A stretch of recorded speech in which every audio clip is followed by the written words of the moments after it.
দেবর্ষি নারদ এসে যেই না দাঁড়িয়ে সে বৈকুণ্ঠ প্রতি নারায়ণ বলছে, নারদ, জগতে আমার অনেক ভক্ত আছে, ও নারদ, কোথাও কি মহাসতী জন্মায়নি? তাই তোমার কাছে আমার নিবেদন, তুমি মরতে গিয়ে মহাসতী কোথায় জন্ম নিয়েছে আমার একটু খবরটা দিয়ে যাও। তার নারদ মনে মনে করছে, ঠিক আছে প্রভু, আমি যাব, তবে আমি নারদ বেশে তো যেতে পারবো না। একটা বৈষ্ণব রূপ ধারণ করে আজকে নারদ মুনি মর্তের মাটিতে নেমেছে। আর মর্তের মাটিতে নেমে বাবা সারা দেশে দেশে সারা জায়গায় জায়গায় ঘুরে বেড়াচ্ছে, কিন্তু কোথাও মহাসতী খুঁজে পাচ্ছে না। যার দুয়ারে যায় সে দূর দূর করে তাড়িয়ে দেয়। কেউ তো বাবা একটু ভিক্ষা পর্যন্ত দেয় না, কেউ সেবা পর্যন্ত দেয় না। আর যখনই দূর দূর করে তাড়িয়ে দেয়, ক্লান্ত শরীর নিয়ে নারদ মুনি একটা জঙ্গলে দাঁড়িয়ে দাঁড়িয়ে কাঁদছে, প্রভু, সারা মর্তের মাটিতে ঘুরলাম, কোথাও পেলাম না বাবা একটা সতী, কিন্তু বড্ড খিদে পেয়েছে ঠাকুর, এখন আমি কি খাবো বলতে পারো? আর নারদ মুনি বসে বসে চিন্তা করছে। আর এমতো সময় হঠাৎ দেখতে পেল অনতি দূরে একটা টিপ টিপ করে আলো জ্বলছে। আর আলোর দিশাটা যেই না এসেছে, নারদ মনে মনে ভাবছে, যাই একবার গিয়ে দেখি ওই যে আলোটা জ্বলছে ওখানে কে থাকে। তা নারদ মনে ছদ্মবেশে গিয়ে বাবা যেই না দাঁড়িয়েছে, লাঠিটা হাতে করে নিয়ে নারদ মুনি ভিক্ষার ছলা করে গিয়ে ডাকছে, মা, কেউ কি বাড়িতে আছিস? যেই না বলেছে কেউ বাড়িতে আছিস, তাড়াতাড়ি করে অনুসুবা মা মাথাতে ঘোমটাটা দিয়ে দরজায় এসে দেখলো মা একটা বৈষ্ণব ব্রাহ্মণ, অনেক বয়স হয়েছে। আর যেই না বয়স্ক মানুষটাকে দেখেছে, অনুসুবা মা করজোর করে বলছে, আসুন বাবা আসুন, আমার গৃহে আসুন, আজ আমার বড় সৌভাগ্য, আজকে সন্ধ্যায় এক অতিথি আমার বাড়িতে এসেছে, আসুন। ও মা, সারাদিন ঘুরে বেড়াচ্ছি, কেউ কিছু খেতে দেয়নি, মা একটু খেতে দিবি মা? নারদ মুনি ছদ্মবেশে বলছে। তার যেই না খাবারটা চেয়েছে, অনুসুবা মা বলছে, দেখো বাবা, এখনো তো আমার পতি সেবা হয়নি, আর যতক্ষণ না আমার পতি সেবা হবে ততক্ষণ তো আমি কাউকে সেবা দিতে পারবো না।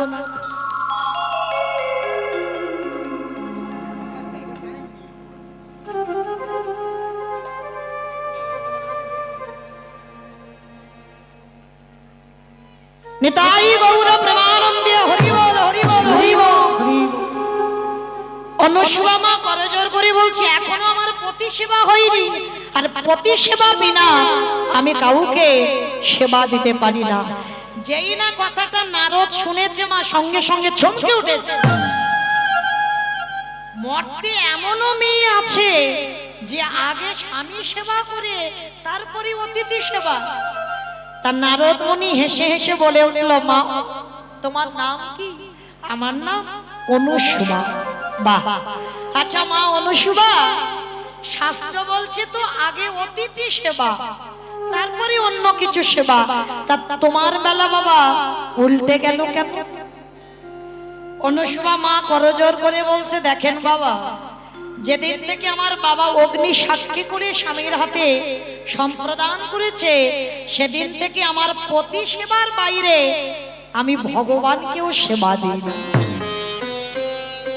নারদ মুনি মনে মনে চিন্তা করছে, তাহলে তো আমার দেখতে হয় যে এই মেয়েটার চরিত্রটা কেমন হওয়া উচিত। কারণ মায়েরা যারা সতী নারী হবে তাদের চরিত্র সবটাই, তাদের ব্যবহার, তাদের আচার অনুষ্ঠান সবটাই আলাদা হবে। তার নারদ মুনি মনে মনে ভাবছে, আজকের আমি আর যাব না, রাতটুকু এই মেয়েটার ঘরে থাকবো, আমাকে দেখতে হবে এই মেয়েটার আচরণগুলো কেমন। তার নারদ মুনিকে সেবা দিয়েছে, সেবা দিয়ে বলছে, বাবা একটা কথা জিজ্ঞাসা করবো? বলো মা। আচ্ছা তোমার কেউ নেই? আছে মা, সব ছিল, এখন আমার কেউ নেই। ও বাবা, তাহলে তুমি ভেবো না, যতদিন ইচ্ছা তুমি আমার কাছে থাকো। আর বাবা, ও মামা আজকে রাতটুকু তোর কাছে একটু আশ্রয় দিবি? ঠিক আছে বাবা, আজ রাত কেন, তোমার যতদিন মনে হয় তুমি আমার বাড়িতে থাকো, কিন্তু আমার কথা একটাই, আমার পতি সেবা দিয়ে আমি আপনাকে সেবা করব। ঠিক আছে মা, তাতে আমার অসুবিধা নাই। তা এইবার রাত্রিবেলা হয়েছে, স্বামী সেবা করে অতিথি সেবা হয়েছে, আর সেবা দিয়ে অনুসুবা মা স্বামীকে শয়ন করিয়ে দিয়ে চরণ সেবা করছে। হরি বল। পাখার বাতাস করছে, স্বামী শয়নে গেছে। আড়াল থেকে নারদ মুনি দর্শন করছে। এই রকম সতী জগতে এখন আছে কি গো মা? শুধু সতীদের কথা বললে হবে না, তেমন স্বামী আছে কিনা সেইটা তো দেখতে হবে। হ্যাঁ, সব দিকে বলতে হবে বাবা। শুধু সতী নারী দেখা যাচ্ছে না, কিন্তু তেমন স্বামী কি দেখা যাচ্ছে? হ্যাঁ, তাহলে স্বামীকে অত্রিমণির মতো হতে হবে। অনুসুয়ার স্বামীর নাম অত্রিমণি, অত্রিমণির মতো হতে হবে। আর স্ত্রী যারা সতী নারী হবে তাদের অনুসুয়া মার মতো চরিত্র হতে হবে। পাখার বাতাস করলো, আর পাখার বাতাস করে স্বামী ঘুমানোর পর অতিথি সেবা করে অনুসুয়া মা শয়নে গেছে। প্রত্যেকদিন অনুসুয়া ব্রহ্ম মুহূর্তে ওঠে ভোরবেলা, আর ভোরবেলা উঠে স্বামী তখন ঘুমায়, আর ভোরবেলা ওই গঙ্গা স্নানে যায়। এখন যেমন মা ঘরে ঘরে কল, ঘরে ঘরে স্নান, তখনকার দিনে নয়, গঙ্গা স্নান ছিল। অনুসুয়া মা প্রভাতকালে উঠে গঙ্গা স্নানে যায়, আর গঙ্গা স্নানে যায় আর কি করে জানো? প্রভাতে উঠিয়া মাতা অনুসুয়া নদীতে করিলা স্নান। প্রভাতে উঠিয়া মাতা অনুসুয়া নদীতে করিল স্নান। প্রভাতকালে অনুসুয়া মা স্নান করেছে গঙ্গার ঘাটে। আর স্নান করে কি করেছে জানো মা? ভালো করে শুনে নাও, যদি কেউ চরিত্রটা বদলাতে পারি আমরা। স্নান করে নিজের আঁচলটা ভিজিয়েছে, কোনো পাত্রে জল নয়, আঁচলটা ভিজিয়েছে। ওই জলটা নিয়ে বাড়িতে ফিরেছে। সকাল হয়েছে মা, সকালবেলা স্বামী ঘুম থেকে উঠেছে, আর স্বামী যেই না ঘুম চোখটা খুললো, অনুসুয়া মা চরণ দুটো আগে নামিয়েছে, নামিয়ে পাত্রে করে রেখেই ওই আঁচলের জলটা নিগড়ে স্বামীর চরণে দিচ্ছে। স্বামীর চরণে দিয়ে স্বামীর চরণ ধৌত করা জল সকালবেলা অনুসুয়া মা পান করছে। কি গো মা, ডাক্তার বৈদ্য কবিরাজ যদি অসুখ ভালো করতে না পারে, প্রকৃত যদি পতি সেবা করতে পারো, স্বামীর চরণ ধৌত করা জল যদি পান করো 1 মাস, এটা আমার গ্যারান্টি হরিবাসরে দাঁড়িয়ে। তবে সে স্বামী মদমাতাল হলে হবে না। 1 বোতল নয়, একটুখানি খেলে কাজ হয়ে যাবে। তবে স্বামী যেন শুধুমাত্র কৃষ্ণ চরণের দাস হয়। তার পথ, প্রত্যেকটা পদক্ষেপ যেন বাবা ধর্মের পথ থাকে, কোনোদিন অধর্ম করবে না, মহাভারতের যুধিষ্ঠির মহারাজের মতো। সেই স্বামীর পদধৌত করা জল পান করো 1 মাস। ডাক্তারে যে অসুখ ভালো করতে পারবে না, তোমার পতির চরণ ধৌত করা জল পান করলে সে অসুখ ভালো হবে, কোনো ভুল নেই। কিন্তু বাবা জগতে বড় দুর্লভ, ও খুঁজে খুঁজে এখন আর পাওয়া যাবে না। হ্যাঁ, সতীও পাওয়া যাচ্ছে না, সতী স্বামীও পাওয়া যাচ্ছে না। তা আজকে লক্ষ্য করে দেখেন, অনুসুয়া মা নিত্য কর্ম এটা। তা আজকের অত্রিমণি মাথায় হাত দিয়ে বলছে, অনুসুয়া প্রতিদিন তুমি এই কাজগুলো করতেই থাকো। আজকের আমার ইচ্ছা জেগেছে, তুমি আমার কাছে কিছু চাও। আমার আজকের মনটা খুব ভালো, আমি তোমাকে কিছু দিতে চাই। অনুসুয়া মা বলছে, তোমার কাছে চাওয়ার তো একটাই জিনিস আছে আমার, আমি যতদিন বাঁচবো আমি যেন তোমার চরণ সেবা করতে পারি। আরে বাবা ওটা তো আছে, ওটা তো তুমি করবে, আরো কিছু চাও না? আর আমার কিচ্ছু লাগবে না, ওটাই হলে আমার সব হয়ে যাবে। তো ত্রিমণি বলছে দেখো অনুসুয়া, তুমি তো চাইছো না, কিন্তু আমি তোমাকে একটা আশীর্বাদ দিয়ে ডাকলাম। কোনো না কোনো দিন তুমি আমার চরণ ভজন করে যদি আমার সাধনা ঠিক হয়, আমি তোমাকে আশীর্বাদ দিলাম, একদিন না একদিন ব্রহ্মা বিষ্ণু মহেশ্বরকে তুমি তোমার পুত্র রূপে কোলে পাবে। এত বড় আশীর্বাদ স্বামী দিয়ে দিল। বলে স্বামী ওটা হোক না হোক আমার অসুবিধা নাই, কিন্তু আমি যতদিন বাঁচবো আমি যেন তোমার সেবা করতে পারি। আর নারদ মুনি আড়াল থেকে দেখে দেখে মনে মনে ভাবছে, প্রভু আর আমাকে কোথাও যেতে হবে না, পেয়ে গেছি সতী। সতী যদি থাকতে হয় এই একজনই আছে মর্তের মাটিতে, অনুসবাদ থেকে বড় সতী। আর আমি তো কাউকে দেখতে পাচ্ছি না। তবে ঠাকুর আমি এখন তোমার কাছে যাব না, আমি একটু কাজ আছে। কি কাজ? অমাইরা এই নারদের বাহনটা কি গো? ইঁদুর ইঁদুর। নারদের বাহন ইঁদুর। ঢেকি বাবা, ঢেকি ও বাবা ঢেকি রে,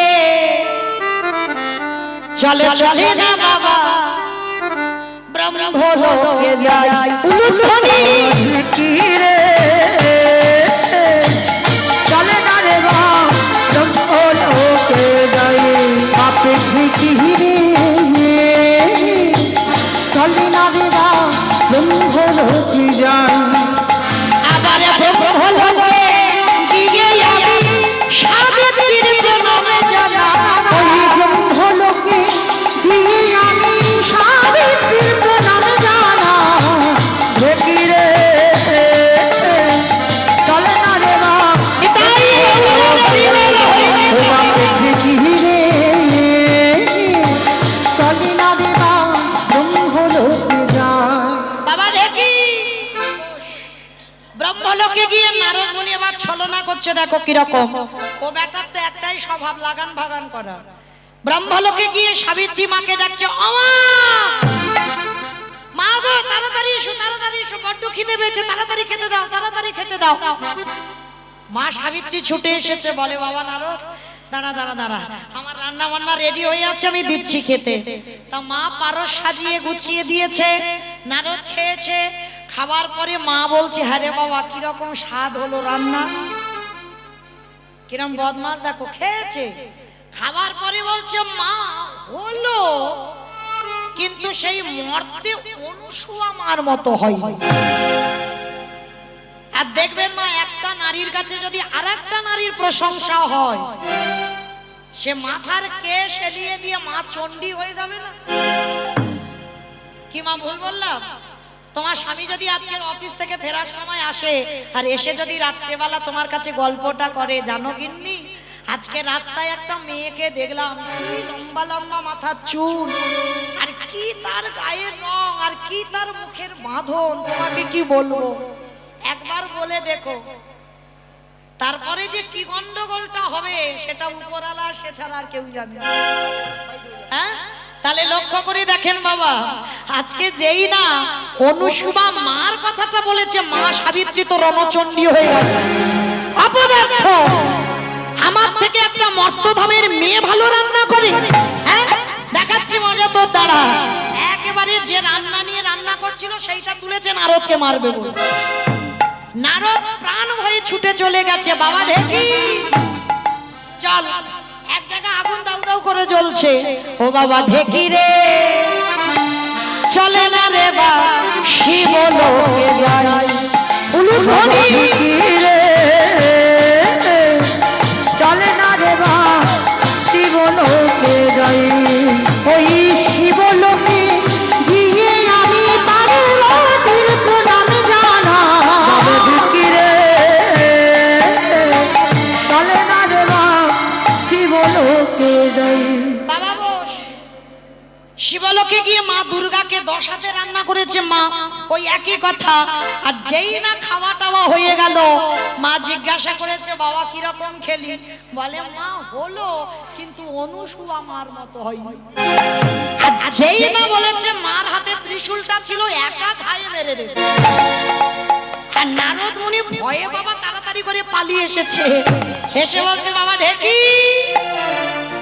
আর একটা জায়গা বাকি আছে বৈকুণ্ঠে, বৈকুণ্ঠে গিয়ে মা লক্ষ্মীকে ওই একই কথা। আর মা যেই না পারো সাজিয়ে দিয়ে নারদকে খেতে দিয়েছে, নারদ বলছে মা অনেক রান্না হয়েছে, ভালো হলো, কিন্তু অনুসুয়ার মার মতো। মা লক্ষ্মী রেগে গিয়ে বলছে অপদার্থ, আমি যে বাড়িতে না যাই সে বাড়ির রান্না স্বাদ হয় না। আমি মা লক্ষ্মী, আমি যে বাড়িতে না যাই সে বাড়ির ধান চাল হয় না। আর তুই কি না আমাকে অপমান, একটা মর্তধামের মেয়ে আমার থেকে ভালো রান্না করে, দেখাচ্ছি মজা তোর দ্বারা। এইবার মা লক্ষ্মী মারতে উদ্যত হয়েছে, নারদ প্রাণ ভয়ে বেরিয়ে এসেছে। ঢেকির কাছে এসে বলছে ঢেকি, 3 জায়গায় আগুন দাউ দাউ করে জ্বলছে, চল এবার আমার কাজ রেডি হয়ে গেছে, এইবার প্রভুর কাছে গিয়ে আমি বসে থাকি, একটু বিনাটা বাজাই। বেটা চলে গেছে ভগবানের কাছে, আর 3 দেবী এক জায়গা হয়েছে, আর এক জায়গা হয়ে আলোচনা করছে। হ্যাঁ রে দিদি, মর্তধামের মেয়ে, তাহলে তো একটু পরীক্ষা করে দেখতে হয় কিরকম সত্যি। মহামায়ার মায়ার বলে এক বৈষ্ণব সেজে অনুসুয়ার কাছে গেছে, গিয়ে দরজায় গিয়ে দাঁড়িয়েছে, ভিক্ষাং দেহি। অনুসুয়া মা আহ্বান করেছে, বসার জায়গা দিয়েছে, যেই না খাবার চেয়েছে, অনুসুয়া বলছে বাবা আমার স্বামীকে তো এখনো সেবা দেওয়া হয়নি, আমি স্বামী সেবা করব, তারপরে আমি আপনাকে সেবা দেব। অসম্ভব, আগে অতিথি সেবা, তারপরে স্বামী সেবা। বলে বাবা ওটা সবার জন্য, ওটা অনুসুয়ার জন্য নয়। অনুসুয়ার একটাই সংকল্প যে আগে পতি সেবা হবে। বেশ, আমি দেখব অনুসুয়া তুই কি করে আমায় খেতে দিস। স্বামী সেবা করে যা রান্না করেছে মহামায়া রূপী ব্রাহ্মণকে সেবা দিয়েছে, আর যা সেবা দিয়েছে বাবা মহামায়ার মায়ার দ্বারা সব খেয়ে ফেলছে। এক হাড়ি অন্ন ব্যঞ্জন সবকিছু খেয়ে ফেলছে, আর মহামায়া বারবার বলছে অনুসুয়া আরো আন, আরো দে, আমার উদর এখন ভর্তি হয়নি। অনুসুয়া মনে মনে করছে কে, আমি এত অন্ন ব্যঞ্জন রন্ধন করেছি সবকিছু খেয়ে ফেলছে, তার মানে এ তো সাধারণ কেউ নয়, মনে হবে কোনো রাক্ষসী টাক্ষসী এসেছে। স্বামীর কাছে গিয়ে যেই না বলেছে, স্বামী কিছু করলো না। অনুসুয়া আমি তোমাকে বারবার বলেছিলাম একটা দিন তুমি অতিথি সেবা দাও, কিন্তু তোমার সংকল্প থেকে তুমি নড়বে না, তাহলে এবার কি করবে তুমি করে নাও, আমি কিছু জানি না। অনুসুয়া মা স্বামীর হাত থেকে কুমণ্ডলীর জলটা নিয়ে শূন্য হাড়িতে, একটাই মন্ত্র ছিল অনুসুয়া মা, কোন মন্ত্র জানে না। অনুসুয়া মা একটাই মন্ত্র বলতো, ওম পতি পরমেশ্বরায় নমঃ, ওম পতি পরমেশ্বরায় নমঃ, ওম পতি পরমেশ্বরায় নমঃ, ওম পতি পরমেশ্বরায় নমঃ, ওম পতি পরমেশ্বরায় নমঃ, ওম পতি পরমেশ্বরায়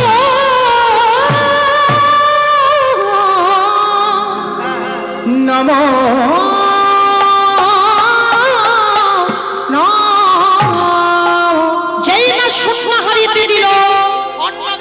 পরিপূর্ণ হয়ে গেল। ওই মহামায়া সাধু যত খেতে চাইছে অনুসুয়া তত দিচ্ছে। মহামায়া মনে মনে ভাবলো এ কি, একজন মানবী হয়ে মর্তধামের মেয়ে হয়ে এত শক্তি কোথা থেকে পায়। খেতে খেতে মহামায়া ক্লান্ত হয়ে গেছে, আর ক্লান্ত হয়ে মহামায়া অন্তর্ধান হয়ে চলে গেল, হেরে গেল মর্তধামের এক নারীর কাছে। আর যেই না চলে গেল, কিন্তু ক্রোধ মহামায়ার কমে না, আরো পরীক্ষা নেব। এবার দেখি এই পরীক্ষা থেকে কি করে উত্তীর্ণ হয়, আমি দেখব ও কি করে মহাসতী হতে পারে। মহামায়া এবার ছদ্মবেশে রাস্তার ধারে সাধু হয়ে বসে আছে, আর এদিকে সঙ্গে সঙ্গে বাবা রান্নাঘরে কাঠ নেই, অত্রিমুনি কাঠ আনবে বলে জঙ্গলে কাঠ কুড়াতে গেছে। আর মহামায়ার মায়াতে কাঠ কুড়াতে কুড়াতে বাবা শরীর ক্ষীণ হয়ে গেল, আর চলতে পারে না। আর চলার শক্তি নেই, শরীরের সমস্ত ক্ষমতা ক্ষীণ হয়ে গেল।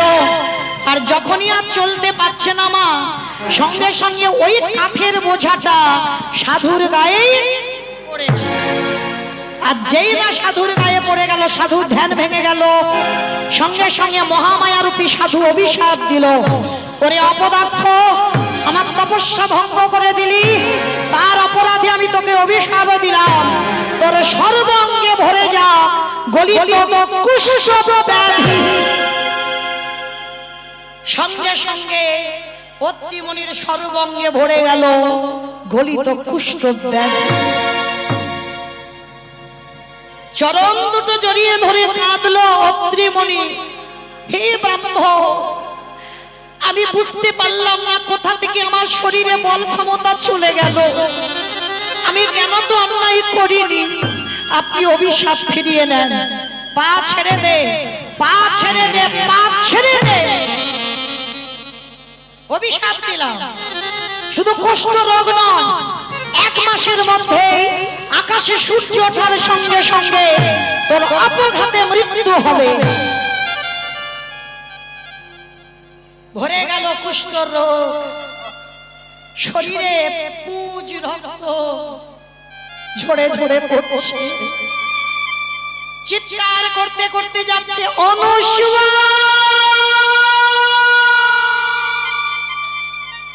অনুসুয়া, অনুসুয়া। অনুসুয়া কর্ম করতে করতে দরজায় এসেছে, মনে মনে ভাবলো আমার স্বামীর কণ্ঠস্বর, তাড়াতাড়ি করে দরজাটা খুলেছে। দরজাটা খোলার সঙ্গে সঙ্গে একই স্বামী, তোমার সর্বাঙ্গে এগুলো কোথা থেকে এলো? পুঁজ রক্ত ঝরে ঝরে পড়ছে কি করে? অনুসুয়া, আমি বুঝতে পারলাম না অনুসুয়া, আমি যখনই জঙ্গলে কাঠ কুড়াচ্ছিলাম, হঠাৎ আমার শরীরে শক্তি ক্ষীণ হয়ে গেল, আর আমার ওই মাথার বোঝাটা এক সাধুর গায়ে পড়ল। সাধু আমাকে অভিশাপ দিল, সর্বাঙ্গে হয়ে যা কুষ্ঠ ব্যাধি। না স্বামী, আমার কথা বললো না। অনুসুয়া, শুধু কুষ্ঠ রোগ না, 1 মাসের সঙ্গে সঙ্গে আকাশে সূর্য ওঠার সঙ্গে সঙ্গে আমার মৃত্যু হয়ে যাবে। না বলো,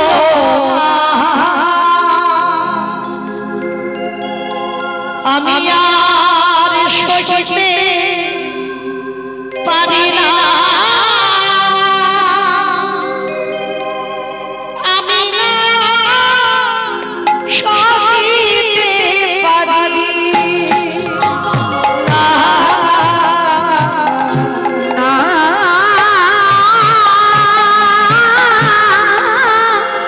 বলো না, বলো না, আমি আর সহিতে পারি না, আমি আর সহিতে পারি না। চিরবান চিরধন যে তুমি আমার ছাড়িয়া তুমি যেও না, আমার ছাড়িয়া তুমি যেও না, বলো না, বলো না,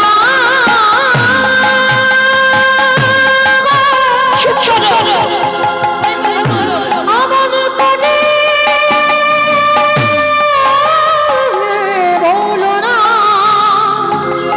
আমি যে শহীদ পারিব না। অনুসুয়া, চলে যাও, চলে যাও, তুমি বাপের বাড়ি চলে যাও, এখনো সময় আছে। অনুসভা, আমার এই কুষ্ঠ রোগ, আমাকে সেবা করতে করতে তুমি তো রোগী হয়ে যাবে, আর আমার মৃত্যুর পর আমি তোমাকে কার হাতে রেখে যাব? তাই সময় থাকতে থাকতে তুমি আমায় ফেলে রেখে সেই তো আমার মৃত্যু হয়ে যাবে। বাপের বাড়ি চলে যাও। সতী নারীদের কথাগুলো শোনো মা। অনুসভা মা বলছে, স্বামী, যেদিন থেকে আমার বাবা তোমার হাতে তুলে দিয়েছি, তোমার চরণ সেবা ছাড়া আমার আর কোনো কাজ নয়। আর তুমি বলছো আমি বাপের বাড়ি চলে যাব? না স্বামী, যে কটা দিন সুখের সময় তোমার সঙ্গে কাটিয়েছি, আর যে কটা দিন দুঃখ থাকবে, সে কটা দিন আমি তোমার সঙ্গে কাটাবো।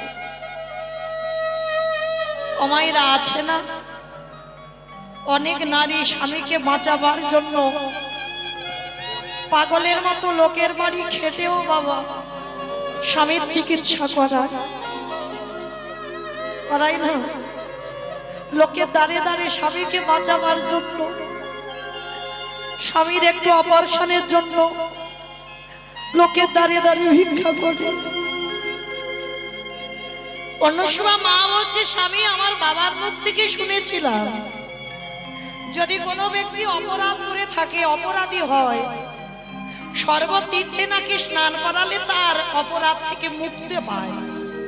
আমি নিয়ে যাব। অনুসভা, আমি দাঁড়াতে পারি না, আমার শরীরের মাংসগুলো খসে যাচ্ছে, শরীর থেকে পুঁজ রক্ত ঝরছে, তুমি কি করে নিয়ে যাবে আমাকে সর্বতীর্থে? দেখো না কি করবো। গাছের ডাল কেটে বাবা গাছের দিয়ে গাড়ি করেছে, আর যে বট গাছের যে শিকড় ঝোলে, ওই গাছের শিকড় কেটে দড়ি করেছে। কারণ অনুসভা মার তো যোগিনী সাজ, টানতে টানতে নিয়ে যাচ্ছে স্বামীকে বাঁচাবার জন্য। দয়াময়, যদি আমি কোনো পূর্ণ সঞ্চয় করে থাকি, সেই পূর্ণ বলে আমার স্বামীর প্রাণ তুমি ফিরিয়ে দিও। টানতে টানতে তীর্থে নিয়ে যাচ্ছে বাবা, মরুভূমিতে চলে গেছে, আর মরুভূমিতে গিয়ে স্বামীর পিপাসায় কাতর হয়ে গেছে।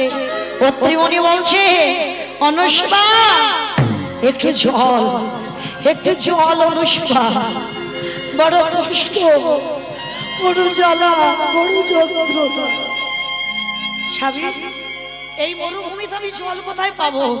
ঠিক আছে, আমি তবু দেখছি গাছের তলায় স্বামীকে রেখে ছুটে গেল জল খুঁজবে। মহামায়া মনে মনে ভাবছে, অনুসভা, দেখি এবার তুমি কি করো। মহামায়া একটা ঘাতক রূপ ধারণ করে বসে আছে, আর ঘাতকের কাছে জিজ্ঞাসা করলো, বলতে পারো ঘাতক, কোথায় গেলে জল পাবো? মহামায়া বলল, শোনো মেয়ে, যদি তোমার এই ডান চরণটা কেটে দিতে পারো, ওইখান থেকে তুমি জল পাবে। অনুসভা মা আগু পিছু বিচার না করে ধারালো অস্ত্রটা নিয়ে ওম পতি পরমেশ্বরায় নমঃ বলে ওই উরুদেশটাকে ছেদন করে দিল। যেই না সরোবর সৃষ্টি হলো, ওই জল দিয়ে স্বামীর বদনে দিল। আর স্বামীর মৃত্যুর দিন বাকি আছে 3 দিন।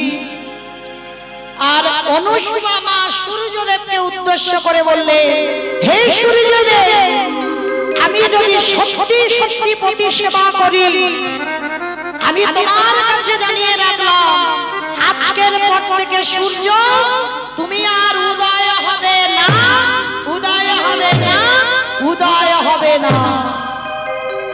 মর্তধামের একটা মেয়ের কথায় সূর্যের রাস্তা অবরোধ হয়ে গেল। আর যেই না অবরোধ হয়ে গেল, এদিকে অনুসভা মা কাঁদছে স্বামীর মাথা দিয়ে। বৈকুণ্ঠপতি নারায়ণ এসেছে অনুসভার কাছে। অনুসভা, তুমি যদি সূর্যকে উঠতে না বলো, তাহলে জীব জগতে সবাই মরে যাবে, উঠতে বলো। বলে প্রভু উঠতে যদি বলি তাহলে তো আমার স্বামীর মৃত্যু হবে। কথা দিলাম অনুসুয়া, একদিকে তোমার স্বামীর মৃত্যু হবে আর একদিকে নতুন কলেবর থেকে তোমার স্বামীর জন্ম হবে। অনুসুয়া মা কথাটা শুনে বলল, হে সূর্যদেব, আমার কথাই যদি তুমি না ওঠো, এই মুহূর্তে তুমি উদয় হও, উদয় হও, উদয় হও। সঙ্গে সঙ্গে সূর্যদেব উদয় হলো, অত্রি মুনির মৃত্যু হলো, নতুন কলেবর থেকে আবার নতুন স্বামীর সৃষ্টি হলো। সেই স্বামীকে নিয়ে ঘরে গেলেন অনুসুয়া। ব্রহ্মা বিষ্ণু মহেশ্বর অনুসুয়া মার হাতে রান্না খাবে বলে গেছে।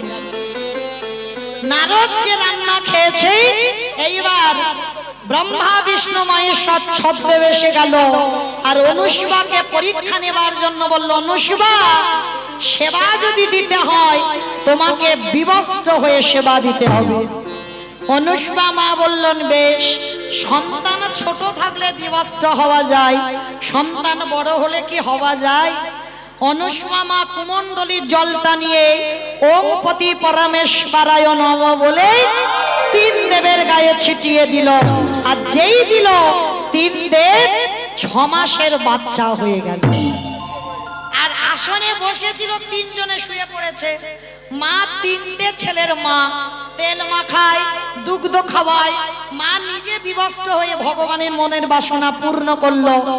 এক সপ্তাহ প্রভু বাড়ি যাচ্ছে না, তিন দেবী ক্লান্ত হয়ে এসেছে অনুসুয়া মার কাছে। আর এসে তো চিনতে পারছে না, মা তো দোলনায় দোল দিচ্ছে ছেলেগুলোকে। হরি বল।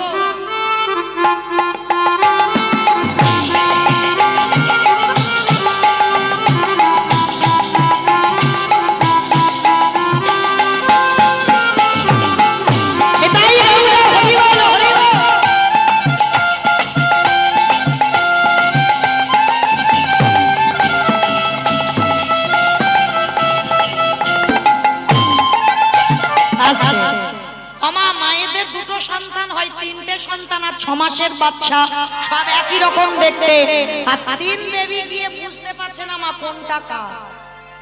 এইবার অনুসুয়া মা চরণটা ধরে বলল, মা বুঝতে পারছি না, আমাদের স্বামীদেরকে ফিরিয়ে দাও। অনুসুয়া মা কুমণ্ডলীর জলটা নিয়ে ওং পতি পরমেশ্বরায় নমঃ বলে তিন দেবের গায়ে ছিটিয়ে দিল। তিন দেবে দাঁড়িয়ে বলল, অনুসুয়া আশীর্বাদ করলাম, আমরা তিন দেব তোমার কাছে পুত্র হয়ে যাব। একটা হলো দত্তাত্রেয় ঋষি, একটা হলো দুর্বাসা ঋষি, আর একটা হলো চন্দ্রদেব। এই তিনজনে তিন কলেবর হয়ে অনুসুয়ার সন্তান হয়ে আজকের অনুসুয়ার মার মনোবাসনা পূর্ণ করলো। আর ভগবান ব্রহ্মা বিষ্ণু মহেশ্বর যেই না দাঁড়িয়েছে, ভক্তরা নয়ন ভরে আজকে শুধু অনুসুয়া নয়, সবাই মিলে দর্শন